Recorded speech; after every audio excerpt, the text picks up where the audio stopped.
Hi, Jimmy O here, and we are about to talk to the cast and the director of The Grudge. And I know something I knew this was going to happen. Wait, where's the clicky sound? I don't think I'm going to make it out of this house. So I've got to say, I was talking to Lynn about this film. One thing you guys addressed is chilling to, I think, most people that people don't associate with horror is age, dementia, what these people are going through, what you're going through. How did you put that into the script? What was the inspiration by they're dealing with something with the pregnancy, Lynn's character? You know, the Grudge is, by the nature of like all the movies are these intertwining storylines. So the nature of all the movies in the franchises, there's this opportunity to be super character driven. And for this, we talked a lot about, real life is scarier than ghosts. And we wanted all the characters to be going through stuff that it's not just like they're living idyllic lives. They walk into this house and suddenly they're being haunted. It's a more like, there's more of an ambiguity between like, are these people getting is the emotion driving them so far that they're experiencing these horrible supernatural feeling things, or is this supernatural feeling thing really happening? And use that to really dig into more adult drama. You know, this is not a movie of teenagers running through a high school. It's everyone's over the age of 40 and dealing with really adult problems.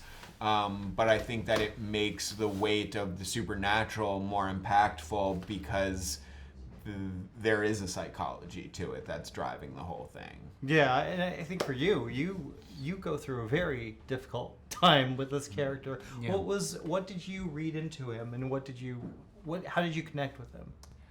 Well, they're really things that are easy to grasp for me. Again, there are terrible things happening in the movie, but they are sadly very everyday things. Yeah. You know what I mean? Every pregnancy is a chance for 175 things to go wrong,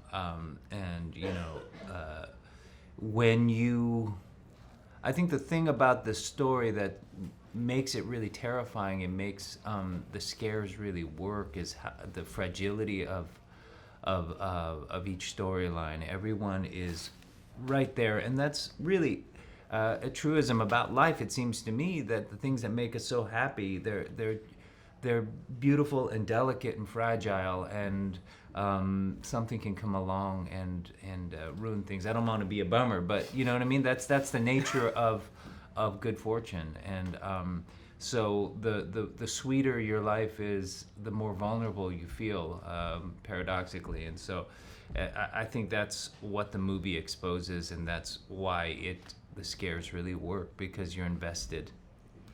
And I feel like you tie it in well to the universe. Was that always the intention?